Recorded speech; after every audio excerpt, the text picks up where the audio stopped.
Okay, कल हम लोगों ने नेचर ऑफ केमिकल बॉन्ड और उसके अंदर कुछ टाइप्स पढ़ ली, ठीक है। इनसे स्टार्ट करते हैं टाइप्स ऑफ केमिकल बॉन्ड्स। आपके पास 5 टाइप्स है, ठीक है।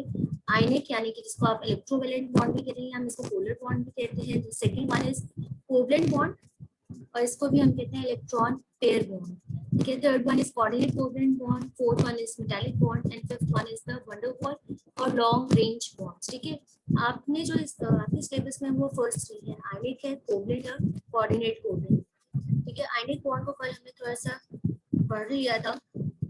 आयनिक बॉन्ड जो कि आपका इलेक्ट्रोवैलेंट बॉन्ड है, इसको कहने की इलेक्ट्रोवैलेंट, क्योंकि वैसे तो आपकी जितनी भी बॉन्डिंग है, आप आयनिक बॉन्ड पढ़ते हैं, कोवलेंट बॉन्ड या कोऑर्डिनेट कोवलेंट बॉन्ड, तो सबके अंदर हमसे वैलेंस इलेक्ट्रॉन्स के साथ ही डील करते हैं, ठीक है। वैलेंस इलेक्ट्रॉन जो कि आउटर मोस्ट शेल के इलेक्ट्रॉन्स है उन्हीं के साथ, ठीक है। आयनिक बॉन्ड यानी कि जब आपका न्यूट्रल एटम गेन करता है या लूज करता है इलेक्ट्रॉन्स, तो आयन की फॉर्म में आ जाता है। अगर तो लूज करता है तो वो केटाइन है, अगर गेन कर रहा है इलेक्ट्रॉन तो वो आपके पास एनाइन, ठीक है। जब भी केटाइन और एनाइन उनके ऑपोजिटली चार्ज होते हैं, एक पॉजिटिवली चार्ज है, एक नेगेटिवली चार्ज, जब भी एक दूसरे के करीब आते हैं तो उनके दरमियान में इलेक्ट्रोस्टैटिक फोर्स ऑफ अट्रैक्शन होता है, ठीक है। इलेक्ट्रोस्टैटिक फोर्स ऑफ अट्रैक्शन अगर बहुत ज्यादा होंगे, जब भी करीब आएंगे अट्रैक्शन भी होती है, रिपल्शन भी। लेकिन अगर इलेक्ट्रोस्टैटिक फोर्स ऑफ अट्रैक्शन ज्यादा होगी तो वो क्या करते हैं, एक दूसरे के साथ बॉन्ड बना लेंगे, electrostatic force of attraction. An ionic bond is the result of electrostatic attraction between positively charged cation or negatively charged anion, which can be formed by the transfer of one or more electrons from one atom or a group of atom to another, ठीक है। ये जो sharing है, जो transfer है, complete transfer of electron, ये atoms के दरमियान में भी हो सकती है और ग्रुप ऑफ एटम्स के दरमियान भी, ठीक है। तो इनको हम कहते हैं आयनिक या इलेक्ट्रोवैलेंट बॉन्ड। इसके अंदर एक जो है वो लूज कर रहा होगा और जो दूसरा है एटम या ग्रुप ऑफ एटम वो गेन कर रहा होता है, ठीक है। लेकिन इसके अंदर मोस्टली हमारे पास जो और हर किसी एटम लूज करेगा या गेन करेगा वो किस पे डिपेंड करता है, वो अपने आप को स्टेबल करना चाहता है। स्टेबल किस तरह से होता है कि हर एटम की कोशिश ये होती है कि वो अपनी नियरेस्ट नोबल गैस के इलेक्ट्रॉनिक कॉन्फ़िगरेशन को अटेन करे। अब वो लूज करके हो सकती है या गेन करके, तो वो एटम के ऊपर डिपेंड करेगा, ठीक है। Ionic bonding occurs most easily when elements with low ionization energy.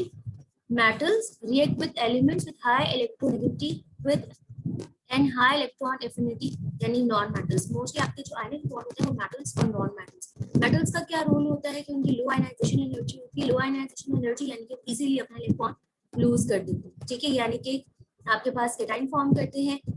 Non metals की क्या टेंडेंसी होती है, उनकी हाई इलेक्ट्रोनेगेटिविटी की वैल्यू होती है, या आप कह सकते हैं उनकी हाई इलेक्ट्रॉन एफिनिटी।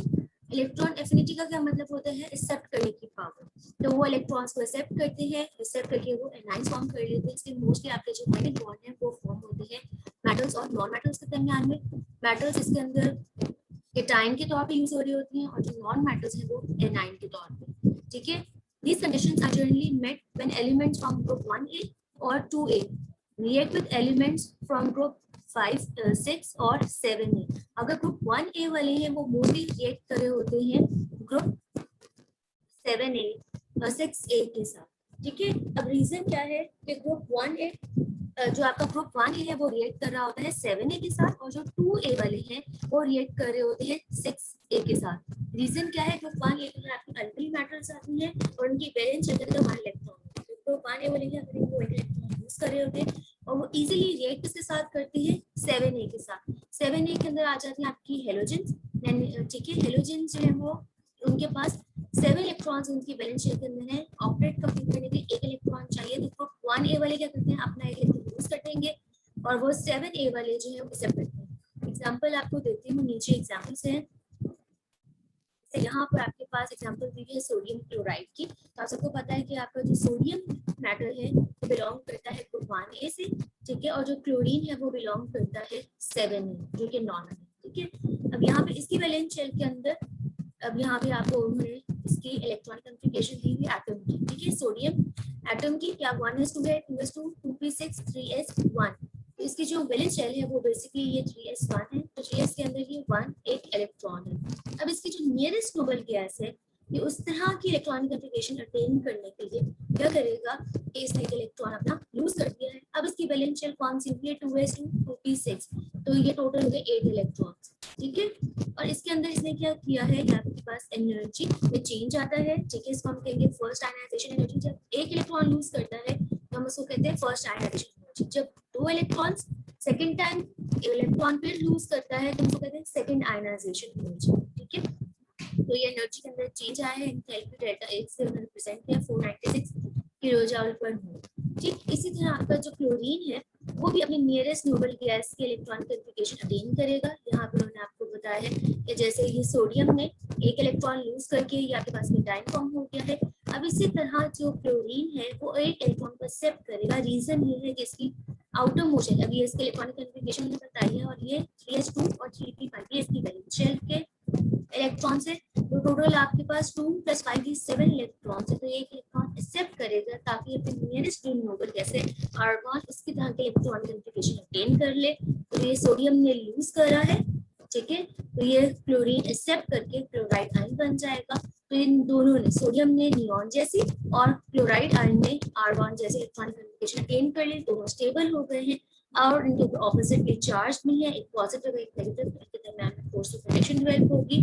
तो ये इनके दरमियान में जब ये आपको न्यूट्रल एटम्स दिखाए हुए हैं उसके बाद ये आयंस के फॉर्म में बन गए हैं, तब इनके दरमियान फोर्स ऑफ अट्रैक्शन होगी और ये तरह से इन्होंने आयन बॉन्ड को रिप्रेजेंट किया। सोडियम और क्लोराइड के दरमियान में आयन बॉन्ड डेवलप किया।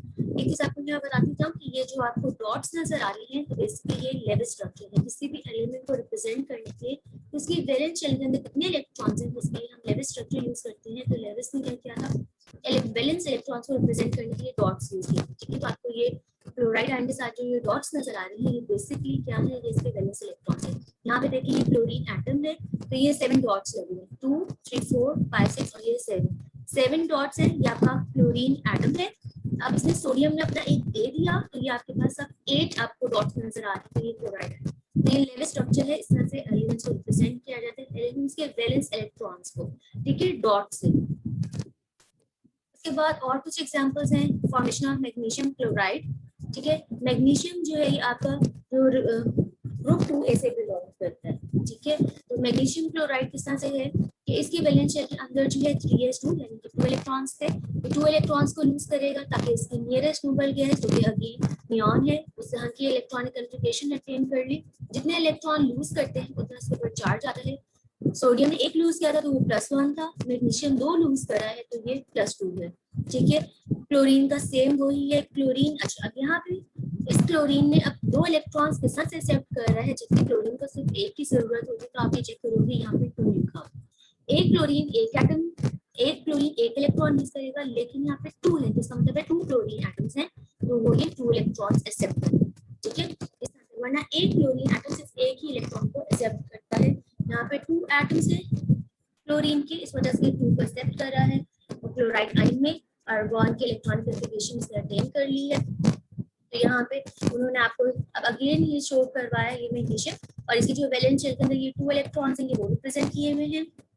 ये एक क्लोरीन एटम हो गया, ये दूसरा क्लोरीन, मैग्नीशियम एक अपना इलेक्ट्रॉन इस वाले को दे रहा है और एक इलेक्ट्रॉन अपना इस क्लोरीन एटम को दे रहा है, ठीक है। अब यहाँ पे ये आयंस बन चुके हैं और फिर ये दरमियान में अब ये आयन बॉन्ड डेवलप हो गया, ठीक है। और आपने कभी भी इस तरह से नहीं रिप्रेजेंट करना कि मैग्नीशियम एक जगह लिख दिया और Cl और Cl को साथ नहीं लिखना, ऑपोजिटली चार्ज को आपने लिखना था। अगर यहाँ मैग्नीशियम पॉजिटिव है तो ये क्लोराइड और यहाँ पे क्लोराइड, यानी कि अगर सेंटर में पॉजिटिव है तो साइड्स पे 2 नेगेटिव आ जाएंगे, ठीक है। इस तरह से आप इसको रिप्रेजेंट करते हैं, ठीक। उसके बाद ये आपके पास आ जाते हैं फॉर्मेशन ऑफ एल्यूमिनियम फ्लोराइड, ठीक है। Formation of aluminium fluoride, aluminium यहाँ पे इसका अभी सोडियम कौन सा था, 1A ग्रुप से बिलोंग कर रहा था, उसने 1 इलेक्ट्रॉन यूज किया। मैग्नीशियम 2A से बिलोंग कर रहा था तो उसने 2 इलेक्ट्रॉन यूज किया है। एल्यूमिनियम जो है वो 3 इलेक्ट्रॉन्स यानी 3A ग्रुप से बिलोंग करते हैं तो उसकी वैलेंस शेल के अंदर 3 इलेक्ट्रॉन्स है, उसमें वो 3 लूज करेगा तो वो कन्वर्ट हो जाएगा एल्यूमिनियम आयन में Al+3 के अंदर। अच्छा, फ्लोरीन जो है, फ्लोरीन भी आपका हाइड्रोजन जैसा फ्लोरीन है, इसी तरह फ्लोरीन आपका 7A ग्रुप से बिलोंग करता है, इसको 1 इलेक्ट्रॉन रिक्वायर्ड होता है, लेकिन अगेन यहाँ पे 3 मोल्स यानी कि आप सपोज करें कि इसमें 3 एटम्स हैं, ठीक है। हर एक फ्लोरीन एक एक एक्सेप्ट करके फ्लोराइड के आयन के अंदर कन्वर्ट हो जाएगा और एल्यूमिनियम फ्लोराइड आपके पास इस तरह से बन जाएगा। नीचे उन्होंने आपको कुछ और एग्जांपल्स दिए हैं कि कौन कौन से आयंस, जैसे ऑक्सीजन है, ऑक्सीजन -2 के साथ, फ्लोरीन है, सोडियम, मैग्नीशियम, एल्यूमिनियम, ये सारे आयंस, इनकी इलेक्ट्रॉनिक कॉन्फ़िगरेशन किस तरह की हो जाती है, वैलेंस शेल की 2s2 2p6 जो कि नियॉन के साथ मैच करती है, और ये कुछ इस तरह के एटम है, जैसे सल्फर है, क्लोराइड है, पोटेशियम है, कैल्शियम, इनकी इलेक्ट्रॉनिक कॉन्फ़िगरेशन जो है वो आर्गन के साथ मैच करती है जब ये लूज या गेन करते हैं, ठीक है। अब जैसे ये सोडियम, ये ऑक्सीजन नेगेटिव में है, फ्लोराइड जो है वो नेगेटिव, तो ये क्या कर रहे हैं, ये गेन कर रहे हैं, सोडियम, मैग्नीशियम, एल्यूमिनियम ये कर रहे हैं, लूज कर रहे हैं, ठीक है। लूज या गेन करके इन्होंने इलेक्ट्रॉनिक कॉन्फ़िगरेशन अपने nearest noble gas which is neon उस स्थान की अटेन की है, ठीक। ये उन्होंने कुछ और एग्जांपल आपको दी है, जैसे जिंक की है, तो जिंक अपनी nearest noble gas, copper, iron, ठीक है, इस तरह की उन्होंने आपको बताई हुई है। कुछ other ions belonging to this category are, आपको यहाँ पे कुछ ये जो है ये आपके ट्रांजिशन एलिमेंट्स हैं। ट्रांजिशन एलिमेंट्स का आपको पहले भी बताया था कि ट्रांजिशन एलिमेंट्स की वेरिएबल वैलेंसीज होती है, ठीक है। तो यहाँ पे जैसे अब आयरन है, इसकी +2 भी है, +3 भी है, +2 और +3 क्योंकि वेरिएबल वैलेंसीज है, ठीक है। यहाँ पे आपको जो चेंज नजर आएगा वो वेरिएबल वैलेंसी में कि यहाँ पे कभी 3d6 है और यहाँ पे 3d5 है, ठीक है। जो इसकी ज्यादा स्टेबल इलेक्ट्रॉनिक कॉन्फ़िगरेशन है वो Fe+3 है, ठीक। ये इस तरह से आपके पास इलेक्ट्रॉनिक कॉन्फ़िगरेशंस हैं। यहाँ पे एग्जांपल्स के लिए कुछ, इसके बाद आ जाते हैं कैरेक्टरिस्टिक्स ऑफ आयनिक कंपाउंड्स। अब आपके जो आयनिक कंपाउंड्स उनके कैरेक्टरिस्टिक्स क्या होते हैं, नेगेटिव और पॉजिटिव आयन से मिलकर इलेक्ट्रोस्टैटिक फोर्स ऑफ अट्रैक्शन, और आपने स्टडी किया होगा फर्स्ट ईयर सेकंड ईयर में, इनके आपके पास क्रिस्टल लेटर्स होते हैं, ठीक है। क्रिस्टल लेटर्स क्या होता है, पॉजिटिव, यानी कि आप एक फॉर एग्जांपल क्रिस्टल्स आपने पढ़े थे 7 क्रिस्टल सिस्टम होते हैं, तो 7 क्रिस्टल सिस्टम के अंदर एक क्यूबिक भी होता है, ठीक है। क्यूबिक में क्या है, अगर एक पॉजिटिव है तो फिर नेगेटिव, पॉजिटिव नेगेटिव, इस तरह से उनके एजेस के ऊपर ये अरेंज होते हैं आयंस, ठीक है। ऑपोजिटली चार्ज आयन एक दूसरे को उन्होंने सराउंड किया होता है, ठीक है। Each ion is surrounded by the opposite ions in alternate position in a definite order in all directions, ठीक है। एक इनका डिफरेंट डिस्टेंस होता है, डिफरेंट ऑर्डर होता है, इसके अंदर ये अरेंज हुई होती है, ठीक है। The strong polar forces existing between ions in ionic compounds render special properties. अच्छा, अब ये क्रिस्टल सिस्टम की वजह से, क्रिस्टल लैटिस की वजह से इनकी स्पेशल कुछ प्रॉपर्टीज हैं। The first one is solids at room temperature. Mostly for example सबसे बेस्ट एग्जांपल आयनिक कंपाउंड का सोडियम क्लोराइड है। तो सोडियम क्लोराइड का सबको आइडिया होगा कि आपके घर का टेबल सॉल्ट है, ठीक है, कॉमन सॉल्ट है, तो वो सॉलिड है, ठीक है। तो मोस्टली आपके जो आयनिक कंपाउंड्स हैं वो सॉलिड होते हैं रूम टेम्परेचर पे। अब उनकी सॉलिड होने की रीजन क्या है कि इनके दरमियान में strong electrostatic force of attraction होती है बिटवीन द ऑपोजिट आयंस।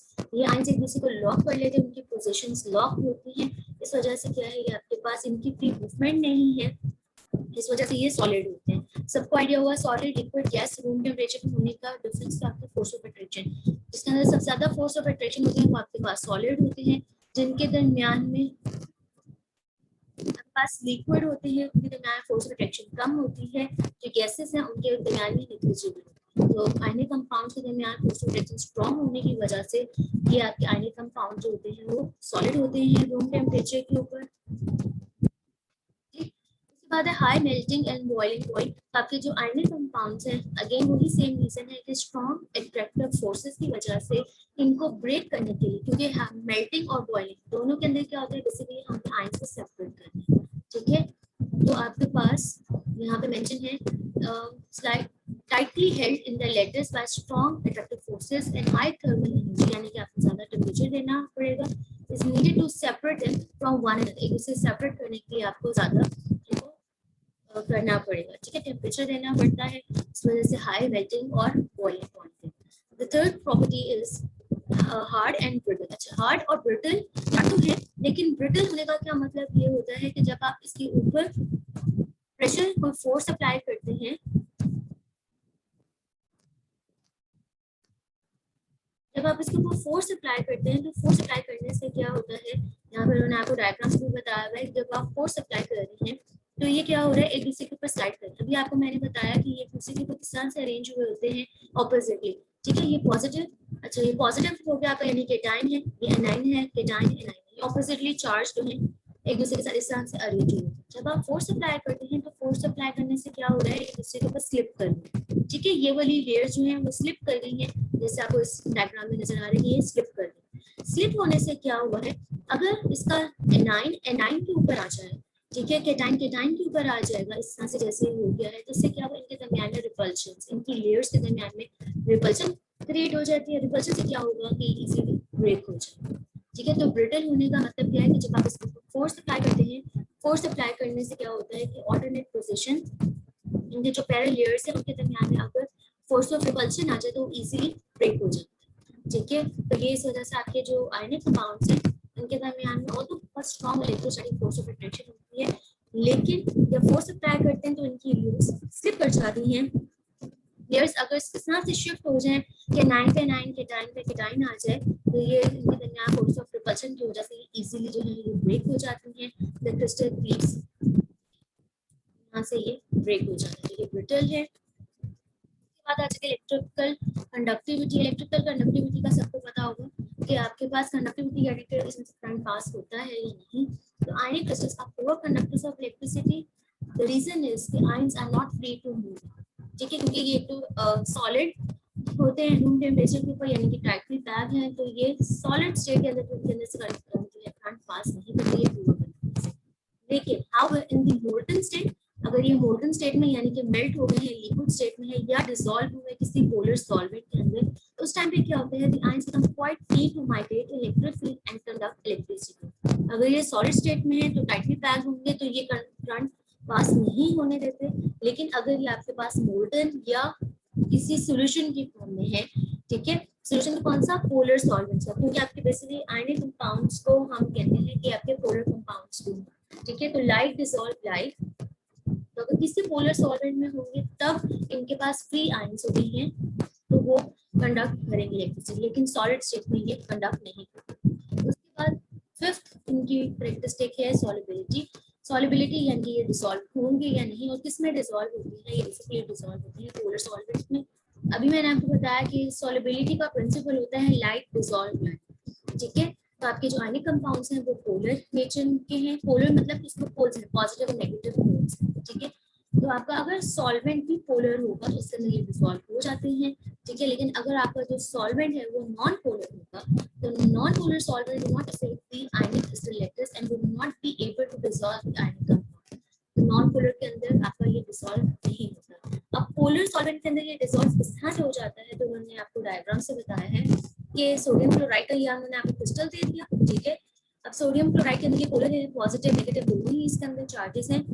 अब ये वाटर मॉलिक्यूल है H2O, ठीक है, ये भी पोलर है, तो इनके दरमियान में क्या होगा, इलेक्ट्रिकल अट्रैक्शन हो गई है कि अगर यहाँ से पॉजिटिव सेंटर है तो वाटर का जो नेगेटिवली सेंटर है वहां से ये अट्रैक्ट हो गया।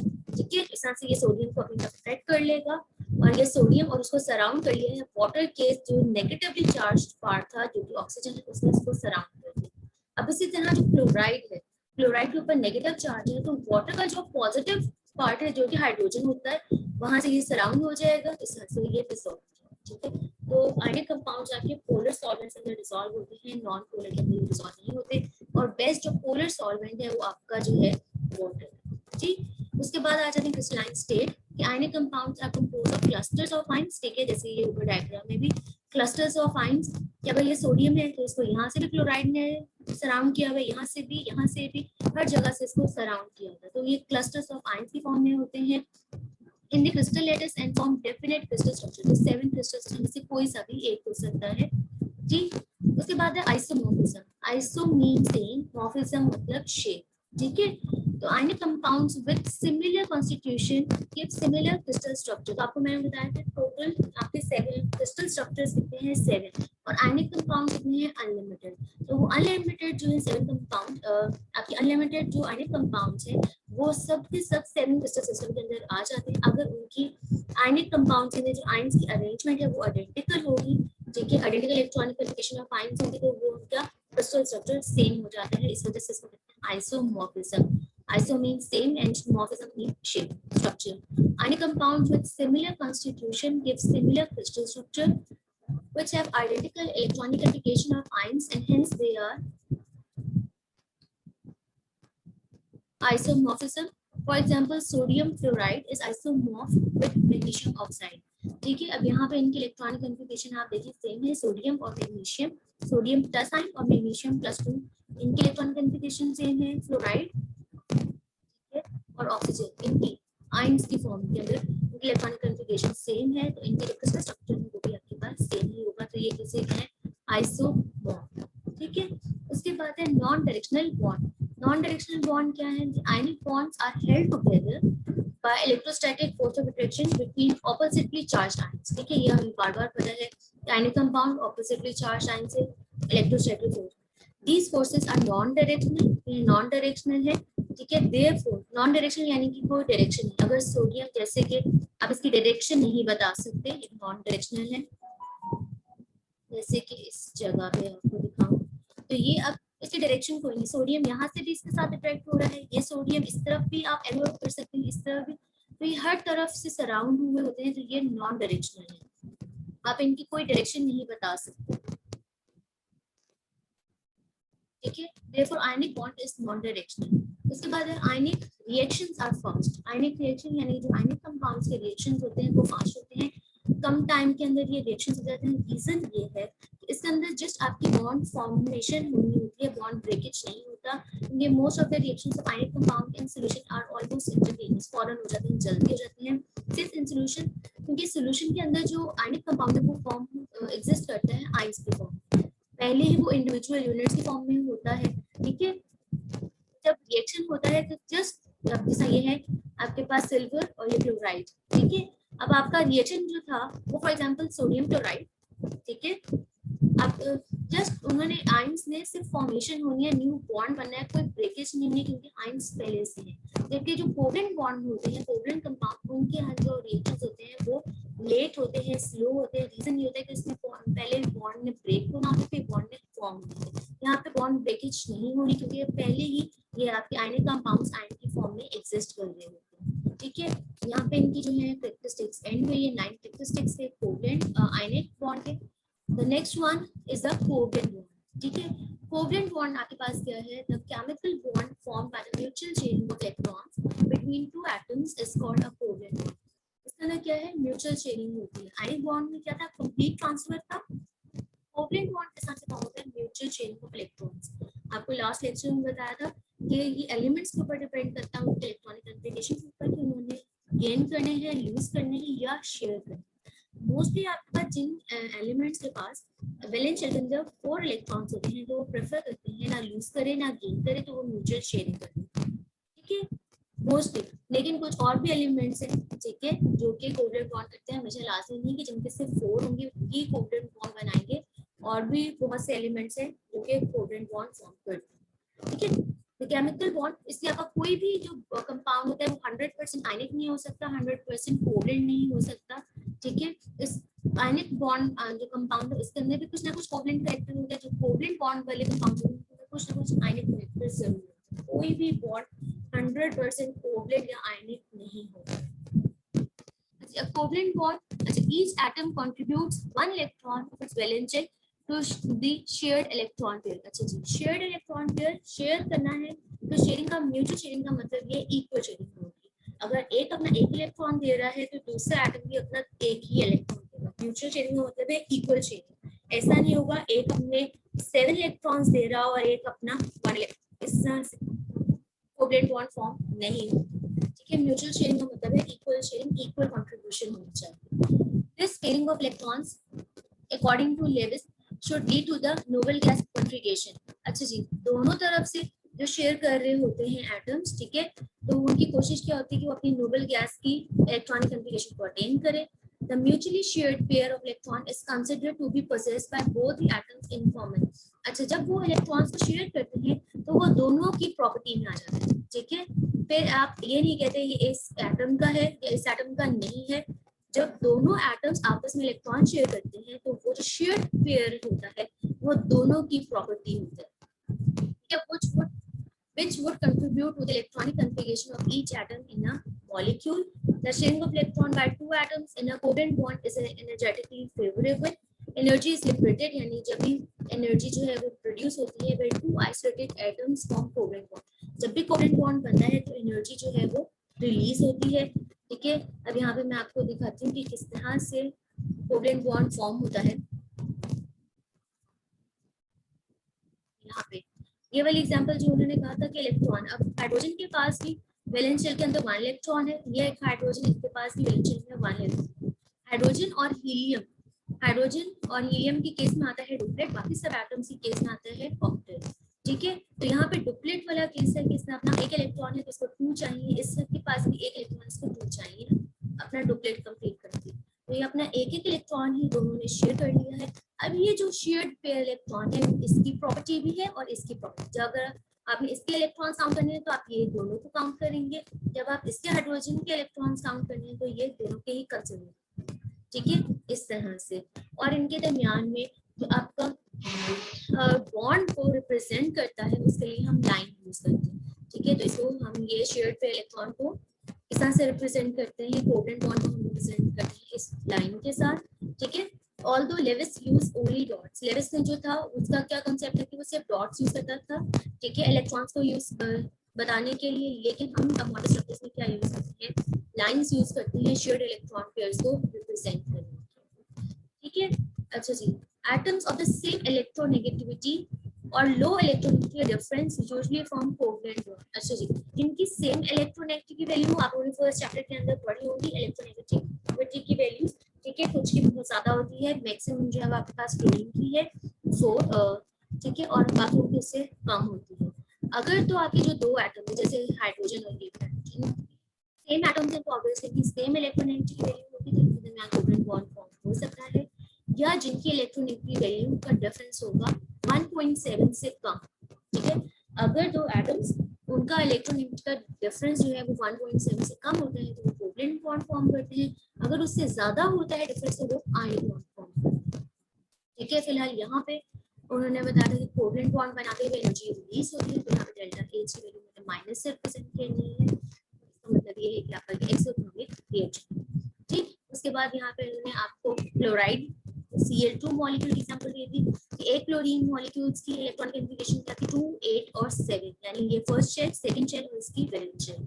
ठीक है, तो वैलेंस शेल का ये एक इलेक्ट्रॉन हो गया, टोटल 7 में से ये एक अनपेयर्ड है और ये भी, तो इन्होंने आपस में कंबाइन यानी कि म्यूचुअल शेयरिंग हो गई है, तो दोनों का ऑक्टेट कंप्लीट हो गया है। तो जो शेयर किया है वहां पे आपको ये लाइन नजर आ रही है, बाकी इसके वैलेंस इलेक्ट्रॉन्स आपको डॉट्स के तौर वैसे ही नजर आ रहे हैं, और दोनों की इलेक्ट्रॉन कॉन्फ़िगरेशन नियरेस्ट न्यूक्लियस आर्गॉन्स के साथ मैच कर रही है। ठीक है, दोनों ही ये स्टेबल है। ठीक, उसके बाद यहाँ पे उन्होंने आपको बताया है कि note that each chloride atom has pairs of electrons that are not involved in bond। ये आपको एसेट्स ही नजर आ रहे हैं कुछ इलेक्ट्रॉन्स डॉट्स। ठीक है, इनको हम क्या कहते हैं, ये इन्वॉल्व नहीं हुए बॉन्डिंग, इनको हम कहते हैं नॉन बॉन्डिंग इलेक्ट्रॉन्स। ठीक है, और या हम इनको कहते हैं लोन पेयर्स। तो इसका मतलब है इस अगर क्लोरीन की बात की जाए तो इसके पास टोटल लोन पेयर्स कितने हैं 3, 1 2 3। ठीक है, या नॉन बॉन्डिंग इलेक्ट्रॉन्स की बात की जाए तो 6 नॉन बॉन्डिंग इलेक्ट्रॉन्स है। पेयर का मतलब क्या होता है जिसके अंदर दो चीजें हैं। ठीक है, तो ये दो इलेक्ट्रॉन्स मिलकर एक पेयर बनाए, तो ये पेयर्स कितने हैं 3 पेयर्स हैं, लेकिन आपके पास जो नॉन बॉन्डिंग इलेक्ट्रॉन्स है वो 6 है। ठीक, अच्छा इनको कहते हैं non bonding electrons, lone pairs या अनशेयर्ड इलेक्ट्रॉन पेयर्स। ठीक है, उसके बाद सर्टेन एटम्स, कुछ एटम्स ऐसे भी हैं नोटेबली जैसे कार्बन है, नाइट्रोजन, ऑक्सीजन, सल्फर में share more than one pair of electron to achieve an octet. अच्छा जी, अभी तक हमने एग्जांपल्स वो की थी हाइड्रोजन क्लोरीन की जहाँ पे वो अपना एक एक इलेक्ट्रॉन शेयर कर रहे थे, यानी सिंगल कोवेलेंट बॉन्ड बना। कुछ आपके ऐसे भी होते हैं जो कि एक से ज्यादा भी शेयर कर रहे होते हैं जैसे ऑक्सीजन। ठीक है, तो ऑक्सीजन अपने 2 इलेक्ट्रॉन्स, ये वाला ऑक्सीजन अपने 2 इलेक्ट्रॉन्स शेयर कर रहे हैं, जैसे आपको नजर आ रहा है यहाँ पे 2 आपको लाइंस नजर आ रही है। Line basically shared pair electron को प्रेजेंट करती है, तो 2 लाइंस से मतलब है इन्होंने अपने 2 इलेक्ट्रॉन शेयर किए, तो हम इसको क्या कहते हैं डबल कोवेलेंट बॉन्ड। ठीक है, इसको कहते हैं डबल बॉन्ड। ठीक, अगर जैसे नाइट्रोजन का केस है यहाँ पे 3, ये नाइट्रोजन और ये नाइट्रोजन अपने ऑक्टेट को कंप्लीट अपने आप को सेटिस्फाई करने के लिए क्या कर रही हैं, अपने 3 इलेक्ट्रॉन शेयर कर रहे हैं, तो इसको हम कहेंगे ये ट्रिपल बॉन्ड है। ठीक है, अब ये डबल, सिंगल, डबल और ट्रिपल ये लाजमी है कि हमेशा सेम एटम्स के दरमियान हो, ये डिफरेंट एटम्स के दरमियान भी हो सकता है। ठीक है, यहाँ पे अगेन अभी आपके अभी तक जितने एग्जांपल थे वो सारे होमोन्यूक्लियर थे, यानी सेम एटम्स के दरमियान। अब यहाँ पे हेटेरोन्यूक्लियर की एग्जांपल कर लेते हैं कि अगर आपके पास हेटेरो मीन डिफरेंट एटम्स, एक हाइड्रोजन है और ये दूसरा ऑक्सीजन है, इनके दरमियान में भी आपको ये इस तरह से अगर होगा तो ये सिंगल ही है, ये भी सिंगल है और ये भी सिंगल है। अगर ये इस तरह से हो कि सेम एटम यानी कि एटम्स के दरमियान ही दो आपको लाइंस नजर आ रही तो ये डबल है, लेकिन अगर इस तरह के तो ये सिंगल ही कंसिडर होते हैं, ठीक है। और ये आपके पॉली एटॉमिक मॉलिक्यूल्स में भी हो सकते हैं, यानी कि बहुत सारे मॉलिक्यूल्स, बहुत सारे एटम्स के दरमियान हो सकते हैं। अब जैसे कि यहाँ पे मैंने आपको एग्जांपल दी है ये मीथेन की, तो ये इसका लेविस डॉट फॉर्मूला, ठीक है। और ये आपका जिस तरह से आप हम मॉडर्न इसको रिप्रेजेंट करते हैं जो शेयर्ड पे इलेक्ट्रॉन है उनको, तो यहाँ पे ये 1 2 3 4 कोवलेंट बॉन्ड जरूर है, लेकिन ये सारे ही सिंगल बॉन्ड्स हैं, ठीक है। यहाँ पे आपको मैंने एग्जांपल दी हुई है अमोनियम आयन की केस की। अमोनियम आयन के अंदर आपको नजर आ रहा होगा पॉजिटिव चार्ज है। अब इसकी रीजन आगे जाके मैं आपको बताऊंगी, ये आ जाता है कोऑर्डिनेट कोवलेंट बॉन्ड, ठीक है। यहाँ पर आपको बेसिकली कोवलेंट बॉन्ड की एक और टाइप है कोऑर्डिनेट कोवलेंट बॉन्ड, वो आगे जाकर हम पढ़ते हैं, ठीक है। उससे पहले हम एक और चीज देख लेते हैं कोवलेंट बॉन्ड में रहती हुई। The covalent bonds are two types, दो टाइप्स होते हैं, एक पोलर होते हैं और एक नॉन पोलर होते हैं, ठीक है। जो आयनिक कंपाउंड्स है वो तो टोटली आपके पोलर ही होते हैं, ठीक है, लेकिन जो कोवलेंट है कंपाउंड्स वो कुछ पोलर होते हैं और कुछ नॉन पोलर होते हैं, ठीक है। अब पोलर और नॉन पोलर होने के लिए क्या है, covalent bond between two like atoms, दोनों अगर सेम एटम्स के दरमियान हो, जैसे हाइड्रोजन हाइड्रोजन या क्लोरीन क्लोरीन, तो उनके दरमियान क्या होता है, इनमें the electron pair is shared equally between two nuclei, दोनों न्यूक्लियाई के दरमियान अगर इक्वली शेयर्ड हो रहा है तो उसे हम कहते हैं नॉन पोलर बॉन्ड, ठीक है। लेकिन आपके कुछ इस तरह के भी पोलर बॉन्ड्स में क्या होता है, आपके पास हेट्रोन्यूक्लियर होने चाहिए, यानी कि a covalent bond between two unlike atoms, unlike atom यानी कि different atom, जैसे एक हाइड्रोजन हो गया एक क्लोरीन हो गया, ठीक है। ये क्या हो गया हेट्रोन्यूक्लियर या टू अनलाइक एटम्स, इनके दरमियान में जो इलेक्ट्रॉन पेयर है वो इक्वली शेयर्ड नहीं हो रहा होता। अनइक्वल शेयरिंग का क्या मतलब है कि दोनों ने एक एक इलेक्ट्रॉन को अपना दिया है, लेकिन एक एक इनके जो शेयर्ड इलेक्ट्रॉन है वो इक्वल टाइम स्पेंड नहीं करते हाइड्रोजन और क्लोराइड के पास, जिसकी इलेक्ट्रोनेगेटिव वैल्यू ज्यादा होती है उसके पास ज्यादा टाइम स्पेंड करते हैं, जिसकी इलेक्ट्रोनेगेटिव वैल्यू कम होती है उसके पास ये कम टाइम स्पेंड करते हैं, ठीक है। तो हाइड्रोजन और ये क्लोराइड आपके पास इस तरह की जो होंगी जहाँ पे इलेक्ट्रोनेगेटिव डिफरेंस आ जाता है, जिसके पास ज्यादा टाइम स्पेंड करते हैं उसको हम कहते हैं ये पार्शियल नेगेटिव हो गया है, जिसके पास कम टाइम स्पेंड करते हैं due to low electronegativity value उसको हम कहते हैं ये पार्शियल पॉजिटिव। इस वजह से इस तरह से पोल्स क्रिएट हो जाते हैं, तो आपको हो जाते हैं polar covalent bond. The polarity of bond, that is the degree to which an electron pair is unequally shared, depend किस पे करता है, difference between electronegativity, ठीक है, जिसकी the greater the electronegativity difference, greater the polarity, ठीक है। तो पोल्स क्रिएट हो जाते हैं, ये उन्होंने आपको यहाँ पे शो भी कर दिया। हाइड्रोजन क्लोराइड इनके दरमियान में पोलैरिटी डिफरेंस है, इलेक्ट्रोनेगेटिव क्लोराइड की ज्यादा है इसलिए ये पार्शियली नेगेटिव है और ये पार्शियली पॉजिटिव। आयनिक बॉन्ड में आपने देखा था ये पॉजिटिव कंप्लीट पॉजिटिव होता है, सोडियम क्लोराइड में ये क्लोरीन जो है वो कंप्लीटली नेगेटिव होता है, लेकिन यहाँ पे कोवलेंट बॉन्ड में पार्शियल पॉजिटिव और पार्शियल नेगेटिव से रिप्रेजेंट करते हैं। और इसके अंदर जब अगर दरमियान में इलेक्ट्रोनेगेटिव डिफरेंस हो तो इसको हम डायपोल से भी, ठीक है। डायपोल क्या होता है, डिस्टेंस होता है बिटवीन टू पोल्स, और इस डायपोल को रिप्रेजेंट करने के लिए एरो होता है, एरो का जो हेड है इसको हम रिप्रेजेंट करते हैं हाईली इलेक्ट्रोनेगेटिव की तरफ, जिसकी टेल है वो हम लो, ठीक है। अभी आज का लेक्चर हम यहीं पे ही एंड करते हैं।